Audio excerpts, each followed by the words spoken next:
Welcome to English 3E, Lesson 29. I am Jillian Percy. We're going to be talking about the last assignment in Unit 4 today. These are the ways to reach me. You can find me in the studio at 1-800-465-7144. After I'm finished here, I have an hour where I'm in my office, 1-800-667-3703. You can fax your work to 1-800-463-7852. You can re-listen to a recording at on YouTube at gpercy space WASA. Your assignments need to be submitted to student.work@nnac.on.ca. So it is a little tiny period there that we don't want. There's nothing there. Please remember to put your full name, the lesson number, the assignment name or number on it, and the class that this is ENG 3E, okay? The other thing is if it asks for a rough copy and a good copy, please submit them at the same time. Because if you just give me one, I don't know if it's supposed to be your good copy or your rough copy, and I do mark them differently. So I do need to know that. If I am not sure where an assignment goes, I don't mark it right away. I wait until I can talk to the students to be sure, because every assignment has a different marking scheme. Okay, so please, please, please make it really clear up top whose work it is. Okay, so I want to talk about subject pronouns because I notice there's a bit of problems every now and again with pronouns. These are ones that are used as a subject. Remember that pronouns are used to refer to a noun. They're kind of a short form. So these ones are used as subjects. I, you, he or she, it, we, they. You can also use you as a plural as well as singular. You're usually going to see them at the beginning of a simple sentence. For example, I went to the store. She liked to eat pizza. We drove home. They won the hockey game. You can also see them at the beginning of a main clause after an introductory phrase. After the clouds blew in, it started to rain. Yesterday, she said she would be here. At the store, you asked me to buy grapes. If Jane had known you were mad, she would have said something. Now, some pronouns are object pronouns. They get used as the direct or indirect object in a sentence or as the object of a prepositional phrase. And in these cases, we use the object pronoun to show that they are the receiver of the action. They're not the ones starting the action, they're receiving the action. And the object pronouns are me, you, him, her, it, us, you as a plural, and them. So I can see that. Things. You is the same, whether it's singular, plural, object, or subject. I don't know why. That one just is always the same. Here are some examples. We threw the ball to her. Oh, I've not figured out why this is happening. I apologize, guys. This is driving me a little bit crazy. I've tried signing out of my other computer and I've tried signing in and it doesn't really matter. Okay, we threw the ball to her. Her is an object. She's receiving the action of throwing. Please give the toy back to me. Do you want to come to the hockey game with us? Us. I told my mom to give the money to you. I can't believe she's going out with him. Well, I can't believe that he is going out with her. And you can see with those, like I can't believe he's going out with she, because she has to be the subject or the initiator of the action. It's not the receiver.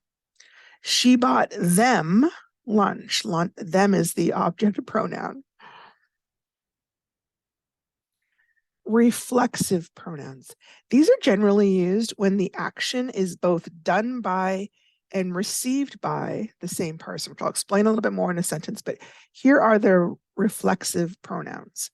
Myself, yourself, himself, herself, itself, ourselves, yourselves, so that's the plural version, themselves. He bought the car for himself. I gave the smallest piece of pizza to myself.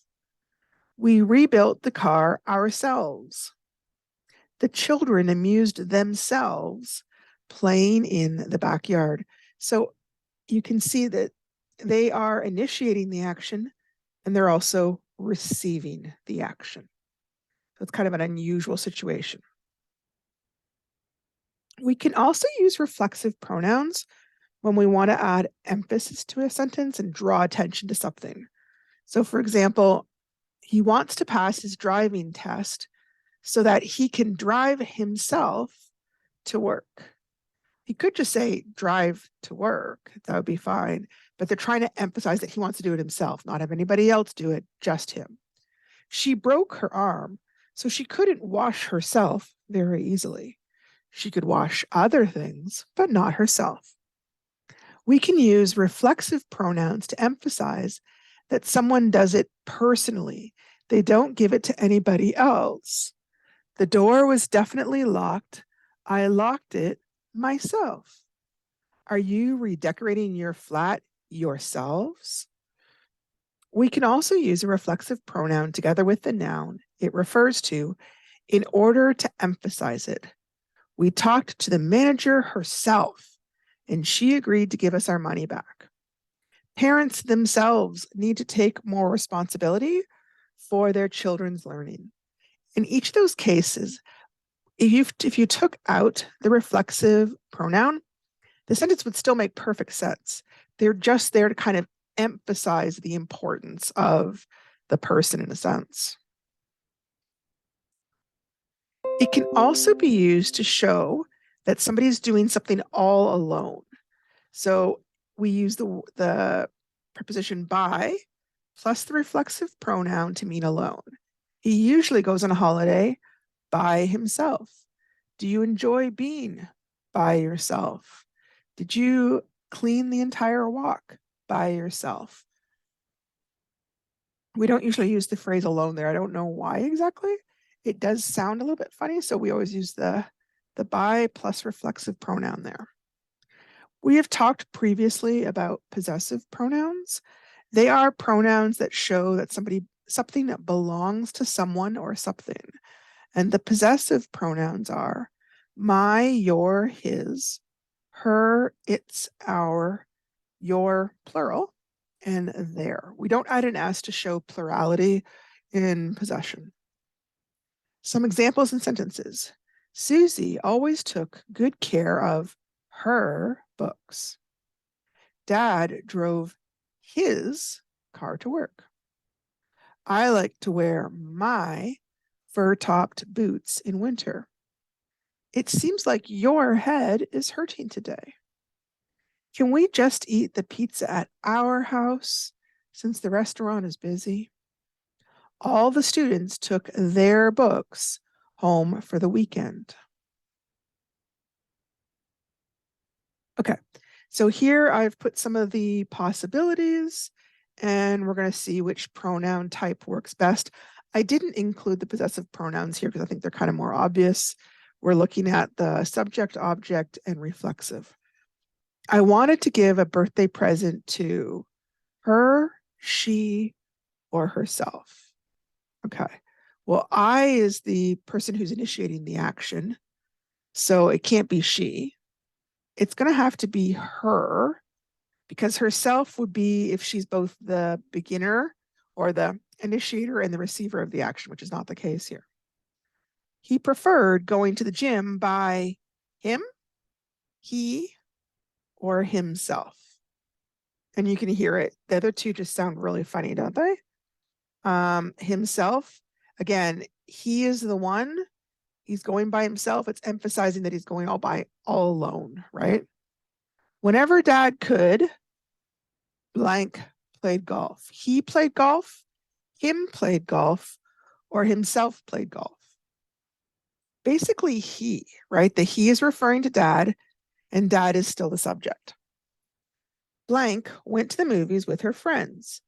She went to the movies. Her went to the movies. Herself went to the movies. It has to be she because she is the subject, and we need a subject here. We don't know who went to the movies yet. The dog accidentally bit it or itself. In this case, I'm going for itself, like it accidentally, when dogs like accidentally bite their own tail or something.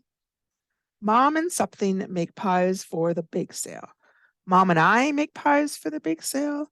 Mom and me make pies for the bake sale. Mom and myself make pies for the bake sale. Normally, I would say I, because mom and I are both working together, sorry, capital, as subjects, and they're making the pies. Did you want to come to the store with I, with me, or with myself?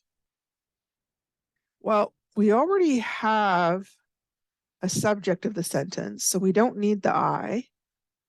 And it's after a preposition, so it's going to be, we need the object pronoun there. John said to give the bike to you, yourself, or yourselves. Why can't I use the reflexive pronouns there? It's because John is giving the bike to someone else. It'd have to be both the giver and the receiver of the action to use those reflexive pronouns. So we're just doing you, nice and simple. A lot of these are instinctive.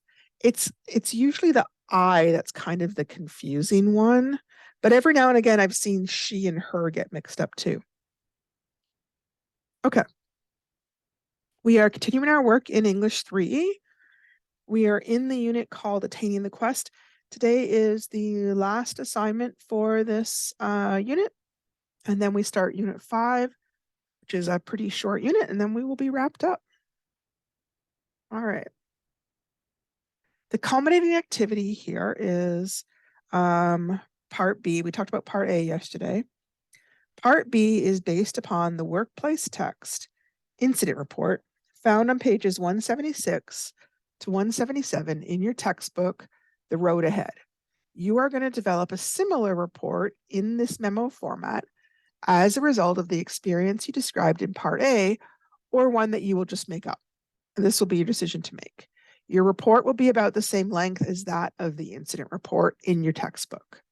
So you can base it on the experience in part A, or you can base it on something else. That's fine. Which I need to remember because I mentioned something a little bit different earlier. Evaluation plan for the culminating activity. You have to have a cover page. The cover page needs to include your title, your name, the course, the date, and some sort of picture related to the content. It's totally fine to use some of the pictures that are in your unit, or if you're talking about a safety accident, you could get a picture off the net or something. That's fine. Part A, which is what we did yesterday, the rough copy is worth 10 and it has to be handwritten. The final copy is worth 15. It can be handwritten or computer generated, doesn't matter. Today is part B. The rough copy is worth 10 and must be handwritten. The final copy is worth 15 and it can be handwritten or computer generated. The total mark for this culminating activity is 55 marks. Please note you're going to be using the steps of the writing process to complete this activity. An important aspect of that is revising and editing. Correct spelling, grammar, and punctuation are therefore essential to receiving a good mark on the activity. Use of a computer for your final copies is recommended. And the reason is just that it's really easy to see, and that's worth a lot of marks. You want to make sure I can understand what you're writing to me, because you don't want to lose marks just because I wasn't sure what you were saying or anything. Okay, so I wanted to review the incident because this is the style we're going to write in today. So I want to kind of go over it. So memo from Mia Wong, cashier, to Carol Bati, manager, date Friday, February 1st, 2002. Today, Friday, February 1st, an incident occurred with a customer that I want to share with you. At about 2:00 p.m., when the store was very busy, I waited on a customer, Mrs. Ritva, who, as you know, is a regular customer here. I was processing her purchase of a lady's two-piece suit when the American Express card she was using for the $295 purchase was refused. I quietly explained this to her, and she began to yell at me and insist that I had made a mistake. I again processed the card, and again it was refused. She demanded that I call American Express as this was an error. She needed the suit for an engagement that evening, and she said that since she shopped here often, I should call American Express and straighten this out. Since I had a long lineup, I asked her to please step aside and I would assist her once I had completed the sales of the customers who had been waiting. She began yelling at me, calling me rude and lazy, and demanded that I give her the suit and process the card anyway. I told her that she was welcome to use the phone to make that call, but she demanded to see you. I explained that you would not be in today, and she left the store yelling that she would see that I got fired. Both Marie Cassava and Julie Card witnessed the incident and will support my statement that I was not rude and followed our store's policies. I feel very badly about this incident as Mrs. Ritva has always been a good customer here. However, she embarrassed me and I was upset for the rest of the day. Since I am not in tomorrow, please call me at home if you need any further explanation about this incident. Okay, so we're going to follow the same format as this text. So your memo is going to need to include who is it from, who is it to, what the date is. It needs body paragraphs explaining the incident. Remember that the memo is unlikely to be one giant paragraph. It's probably going to have a paragraph introducing the incident, explaining the people involved and where it took place. The body paragraph or paragraphs will describe the main events, including what people said. And then there should be some sort of closing statement that summarizes the incident or explains your response to the incident. It might include ways to contact you, just like hers did. Okay, so let's think about it. How is this writing assignment different than the one in part A? They are quite similar in some ways. Part A was discussing a possible incident or a string of incidents that you felt needed to be addressed. It was probably written in a narrative, chronological format. The tone might have been formal or informal because none was specified, and the audience was essentially your teacher. Part B is being written in a memo format. It will include a narrative portion, but it's not narrative alone. The tone will need to be formal, as this is a type of business letter or communication. And the audience in this case is your real or imaginary boss. One more difference is this content can be the same as part A, or it can be an entirely different narrative. It may be that when you were doing part A, that you were just kind of on one thought, and then as you're doing part B, you're like, I don't really know how to write an incident report about that. I'm going to make something up, and that's totally fine. They don't need to be the same. Okay. What is your purpose for this type of writing? In theory, the purpose of a memo like this would be to inform your boss about what happened.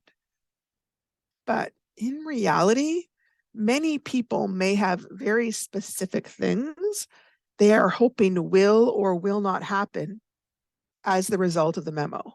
So the memo might take on some qualities of a persuasive writing piece. So some possible goals: justifying your actions as correct, despite customer complaints, so that you don't get fired, lose pay, etc. Report a safety situation that needs to be fixed and that you want them to fix through repairs, new equipment, more training, better safety procedures, or compliance with current safety procedures.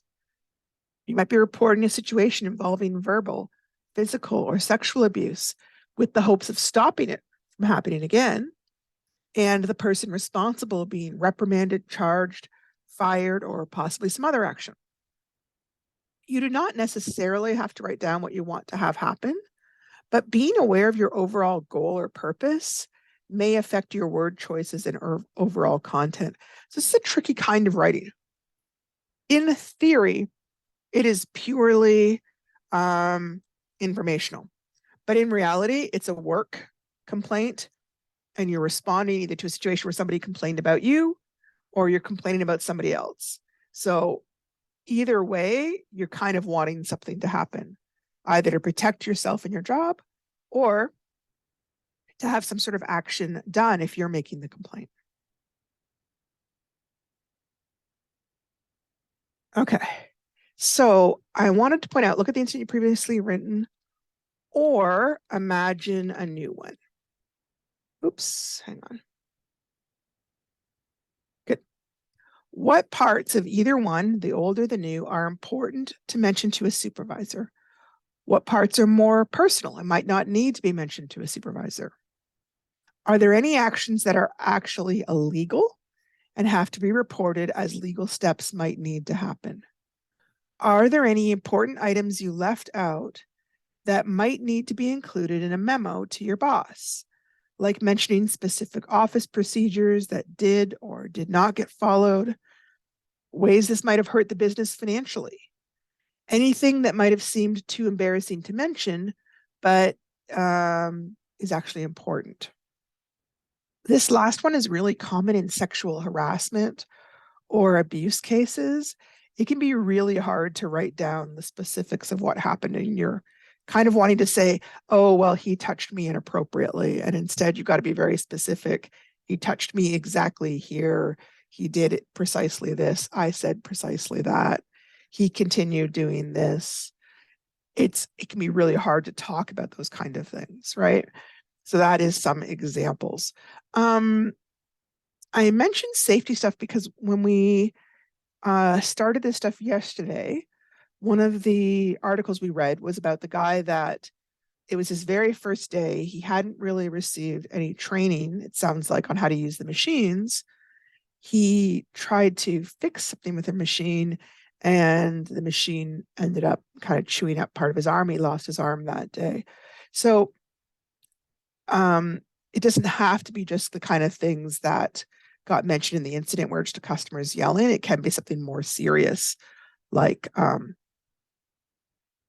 somebody losing a body part. There's all sorts of safety issues that can have unexpected effects in a business situation that they wouldn't necessarily have at home.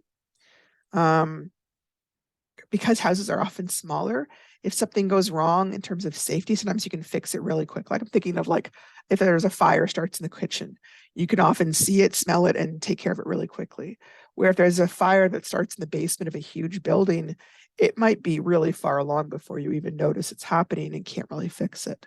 So anytime something serious has happened like that, the supervisors or the bosses are going to ask people to write down what they know of what happened.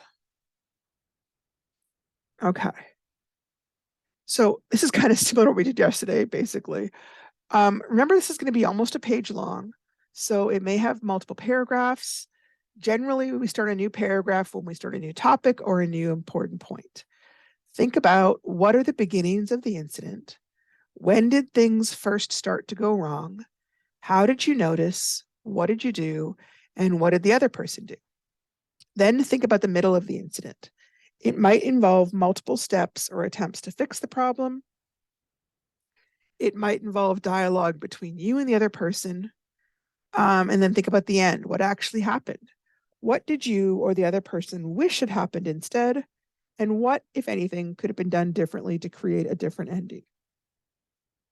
So those are all elements you're going to be thinking about as you're doing this rough draft.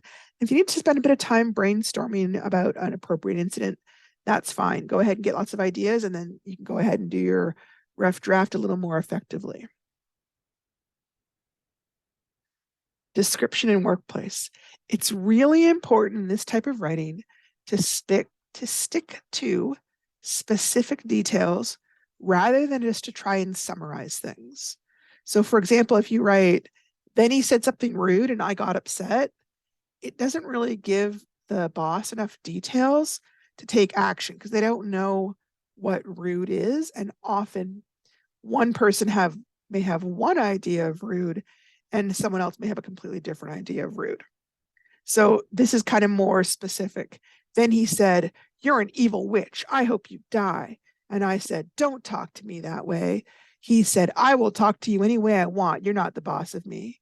So in this case, I'm being very specific about what got said.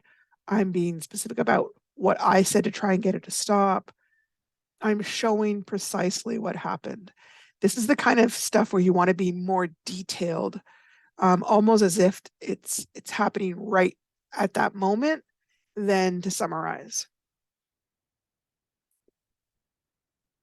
Once the rough draft of the memo has been completed, look it over. Does it follow the same format as the story incident in our textbook? Does the tone and the words chosen seem appropriate for a business communication? Is it really clear what was wrong? Do you need to list what business procedures were followed or not followed? For example, maybe there's an office policy that all customer complaints are supposed to be handled by a manager or an assistant manager, but somebody called in sick and you were there by yourself, so you had to handle it. That's the kind of thing you'll want to mention, because later on they might be like, well, why didn't you follow the procedures? And if you didn't put it in the original report, there's always those kind of things of like, well, maybe you're making this up, or why didn't you say anything at the time? And so it's important to be really detailed in this kind of complaint writing. Do you need to specify what should have happened instead? It really kind of depends on what the incident was. So, for example, this accident would not have happened if the proper procedures regarding shutting off the ovens at night had been followed, as the ovens would not have been at that high temperature when it came time to clean them. So in this case, I was thinking of an incident where the dishwasher goes to clean the ovens and burns themselves when they put their hands on it, because it should have been shut off an hour earlier and have cooled off. Instead, it's still burning hot and they get injured. And the reason is because the person who was responsible for shutting off the ovens didn't follow procedures correctly. So that's the kind of thing you're looking at, the content here. Paragraph format. Sometimes students are a bit confused on how to write an opening or a topic sentence when it's a narrative format, as there doesn't always seem to be like an overall topic, like let's tell all about birds or whatever. But especially in a business situation with a non-fictional narrative, such as this memo, we want to give the reader, remember that's going to be your boss or your imaginary boss, either way, an overall sense of what you're writing about. So some possible opening sentences might be things like, I am writing to explain the incident that happened yesterday with, and then you would say the name of the person. This memo is to explain how the accident happened. Or, I was upset by how, and you would name the person, acted the other day and wanted to let you know about this situation. I am writing to report an incident of sexual harassment that occurred on Monday with our new customer, blank, and the name of person. Now, I'm going to ask you, please don't give me the names of actual situations. I've lived in the area a long time. I might know people. They might be embarrassed. By all means, if it's something real, give them a fake name. I don't want to have that kind of confusion hanging over or be responsible for any kind of further incidents, okay? A closing sentence can sometimes seem equally difficult in this type of writing.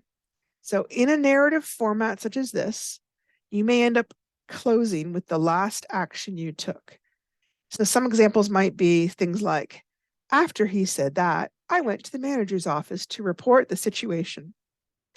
Once this happened, my coworker took blank to the medical clinic to get the injury looked at. Then I reported the situation to the night supervisor, blank. After the customer left, I immediately told my coworker what had happened, and she informed me that I needed to write up an incident report. If this coworker does such an action again, I will be forced to report this to the regional supervisor, as this was completely unacceptable to me. Now, these are 4 different examples. You wouldn't put all of those in there, but that's just kind of an idea of how you'd sort of wrap things up in this kind of writing.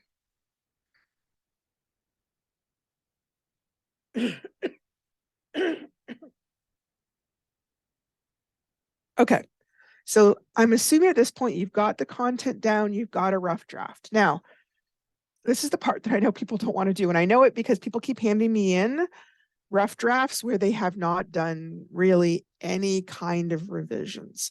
But this is really the most important part.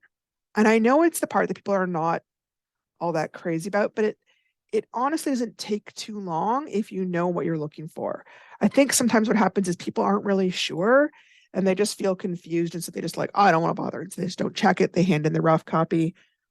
And sometimes I think people just don't realize that with, maybe 20 minutes more work, they could produce a piece of writing that would be much, much better.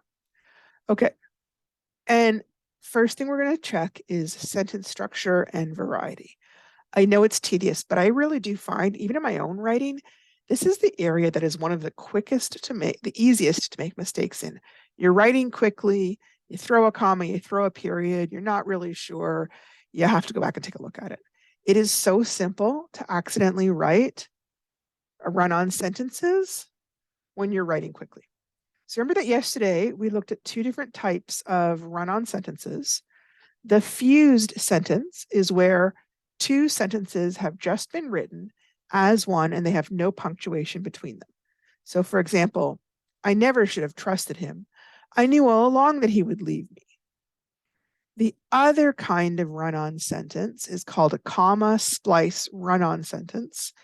And this is when two sentences have been joined with only a comma. Okay. You cannot use a comma to join sentences. Okay. Remember that there are 4 ways to fix a run-on sentence. You can separate the two sentences with a period. You can substitute a semicolon for the comma if the two sentences are connected by their meaning. You can add a coordinating conjunction after the comma to join the two sentences. The coordinating conjunctions are for and nor, but, or, yet, and so. Or you can also add a subordinating conjunction after the comma to help indicate the relationship between the two sentences. And remember, in that kind of a sentence, we call those a complex sentence, there's a main or a independent clause, and then there's another part that is a dependent clause that is kind of connected to the main clause in some way. So here is a list of some really common subordinating conjunctions. After, although, as long as much as soon as, because, before, by the time, even if, in order that, in case, now that, once, only if, provided that, since, so, that, than, though, till, unless, until, when, whenever, where, whereas, wherever, while. Remember that if a subordinate conjunction comes at the beginning of a sentence, the clause is followed by a comma. So for example, if I say, if you want to go to the store, you have to come now. Okay. This if is my conjunction that's connecting these two sentences. Remember that I could put that if in the middle and connect the sentences that way. I could write that sentence, I could turn it around and write it this way if I want to. You have to come now if you want to go to the store. And at this point, if is now my connecting word. Okay. That is totally legitimate. And in that case, you don't need a comma. So if the subordinate conjunction comes first, then you can use the comma. If you put it second, no comma is needed. Okay. So presuming that you've done all this and you know now that your sentence structure is solid, this is where I would take some time to look at how to polish up the writing style. Is my tone right for the audience and the format? Have I used interesting words? Have I repeated certain words too often? Can I find some synonyms? Is it appropriately formal or informal, depending on the format? For this assignment, you want to be formal. Should I add any transition words to help sentences flow together more smoothly? So some possible transition words or phrases are things like first, then, after that, next, then I heard or saw, after a while, some time passed before, finally, at last. And that is a way to help connect one sentence to another in the flow of a paragraph. They're still separate sentences, but adding that time word kind of helps you sequence or move from one sentence to the next in a more fluid way. So they're one way to kind of improve your writing. After you've done that, so now you made sure the content was solid. Now you've made sure it sounds good. And now you're going through for some of the more kind of nitpicky grammar concepts. This is the kind of thing where it's worth checking. But what I'll also find is for certain people, there's like one that's the tricky one.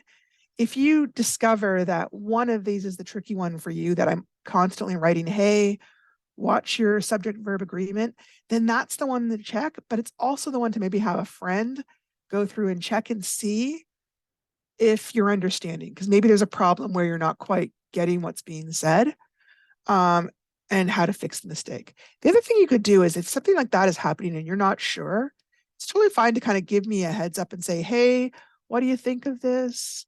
Am I doing this right? I'm kind of confused. That's totally fine. Okay. So here are some of the nitpicky things that I find people sometimes struggle with. Do the subjects and the verbs agree? So remember, if it's a single subject, the verb that goes with it has to be singular. If it's a plural subject, the verb has to be plural.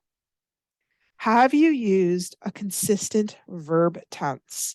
In this case, we're talking about the past, so we're generally going to want to use the past tense. Okay, so make sure that it does, unless you're suddenly talking about what you want to have happen now. Then you might switch to the present, or what you want to have happen in the future, in which case you might start using future tense. But be mindful of your verb tense, and it especially shouldn't change in the middle of a sentence, okay? Have you used subject and object pronouns in the right place? We've just talked about that. Have you left off any articles or prepositions that might help it make sense?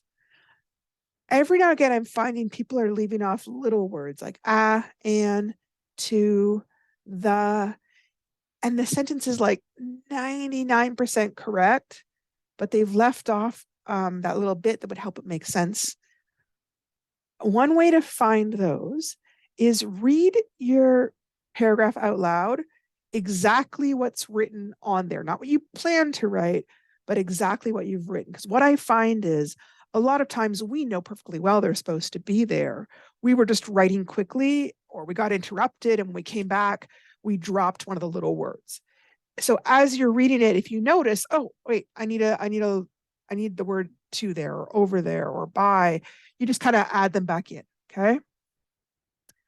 This is going to sound funny, but does it sound right? I know this is a really subjective phrase, but it is one of the things that I look for when I edit my own work.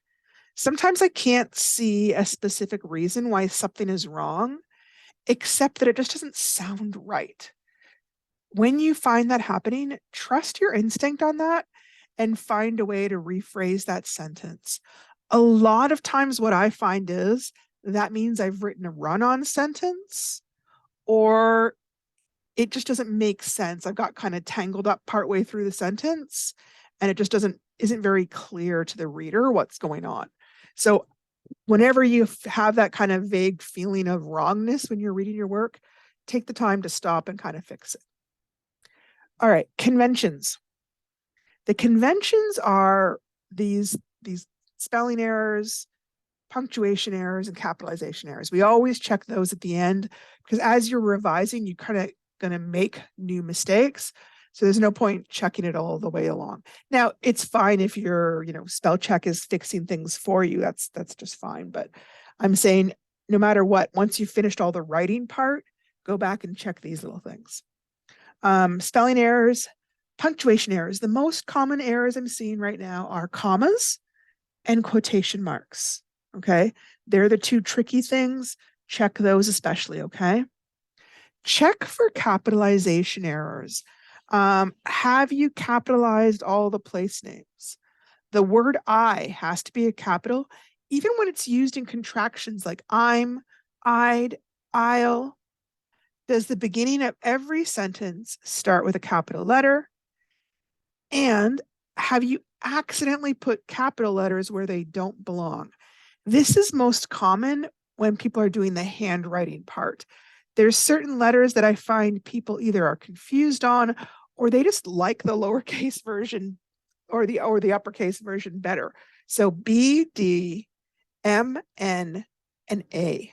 Those are the most common times where I see a capital letter used when all that was needed was a lowercase. Remember that the default in English is we use the lowercase unless we have a reason to use the capitals.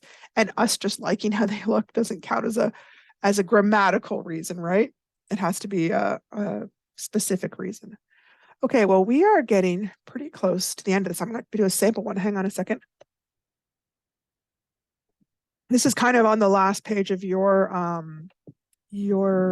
booklet. It says, congratulations on completing the required work in Unit 4, attaining the quest. You are now ready to work on the final unit for the course, Unit 5, entitled What the Future Holds. All the best. Now, if, say, you are, in fact, already finished, come Monday, we are going to begin looking at Unit 5. That's our last unit for this course. At that point, we only have one more week before we're done, and then we will have the exam. If you have handed in all your assignments and need to write the exam, make sure you contact me or contact the office so we can get that arranged, okay? If you are finished everything and you want to work ahead, you can be looking at the short story called The Unnumbing of Corey Willhouse. That's in the road ahead. It's really good. Okay. So I'm going to do a sample version of a memo just to kind of show you how it goes. I just find whenever I don't know, I find writing is such a hard thing to explain. I find demoing it's kind of the best way to do that. So hang on a second. Kind of thinking I'm going to make this a smaller font. I'm going to do 14 just for my old eyes, but normally typical for assignments you hand in, number 12 is good. Okay. I'm not wearing my glasses today, so 14 works better for me. I'm also going to make sure I'm lined up with the left-hand side. You could, I suppose, center it, but I'm just going to start there. So this is to, I'm going to make up a boss's name. Red Butler. It's going to be the manager, I think. Manager from Violet Contusions. Ooh, it's making it smaller. Sorry, hang on a second. Let's see if I do it this way. Okay. Cook. Okay. And the day is going to be, let me think here, October. I'll just use today's date, even though it's not actually then. October 26, 2023. Okay. So, I was asked to explain how the accident happened. I was in the kitchen when a waitress handed me a bottle of milk and asked me to warm it up for a customer's baby. I poured it into a soup bowl and put it in the oven. I gave it about a minute, which might have been too much. Then I somehow forgot it would be hot. I was thinking about other things and forgot to put my oven mitts on. Then I grabbed the soup bowl handle and it was burning hot. I was afraid to just drop it in case it burnt my legs. I put it down quickly and put my hand in the ice that the garnish is in. I'm going to start a new paragraph here. I thought it was okay and I hadn't burnt it too badly. But after I pulled it out of the ice, it started to hurt again. The assistant manager suggested that I go to the hospital to have it checked out. So Maddie drove me over to the emergency room. I waited for about an hour. When I finally saw the doctor, he put it in some cold liquid until it felt better, and later he wrapped it up. I was unable to work for about a week due to my burnt hand. Okay, so here's an example. This is an actual incident from when I was really young, by the way. Okay, so going through, have I got the format? Yes, I've got the to, I've got the from, I've got the date. I could, if I want to put, I think I actually had the word date there, didn't they? Like that. Okay. Here's my topic sentence. I might kind of revise that a little bit. I was asked to explain how the accident happened in which I burnt my hand. So now the person reading this knows, okay, here's the accident. Here, she's going to talk about the steps. So remember we talked about transitions. I'm going to add some transitions here. First of all, I was in the kitchen when a waitress handed me a bottle of milk and asked me to warm it up for a customer's baby. I think there's like 3 sentences there. I need to kind of separate those out. First of all, I was in the kitchen when a waitress handed me a bottle of milk, period. She asked me to warm it up for a customer's baby. Now, because I had already joined these 2 sentences, I can't add a third one in. I can't continue to join them with subordinate conjunctions. It doesn't work. I so I stopped what I was doing and I poured the milk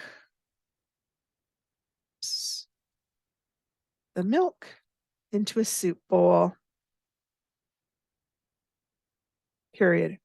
Again, I'm trying to join 3 sentences there. It doesn't work. Then I put it in the oven. I gave it about a minute, which might have been too much. Yeah, you know what? That's not, it doesn't seem like the right tone. Like it doesn't seem formal enough. My guy's kind of signaling me I'm gonna have to go soon. I'm gonna fix that and say, um, I let it cook for about a minute. I'm not gonna put the part about too much. I mean, it ends up being too much, but I didn't really know that at the time. Um, then I somehow forgot it would be hot. Um, I was thinking about milk being cold and it wasn't in the oven very long. Um, in addition, I was thinking about other things and forgot to put my gloves on.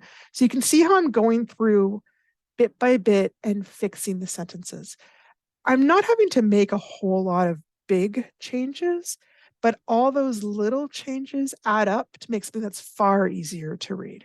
So this is the kind of thing I'm asking you to take a look at and try and work on over the weekend. And then hopefully Monday we'll be ready to do the last little bit of this course. Thank you so much for joining. I will be in my office for the next hour if anybody wants to call and talk about anything. Thanks.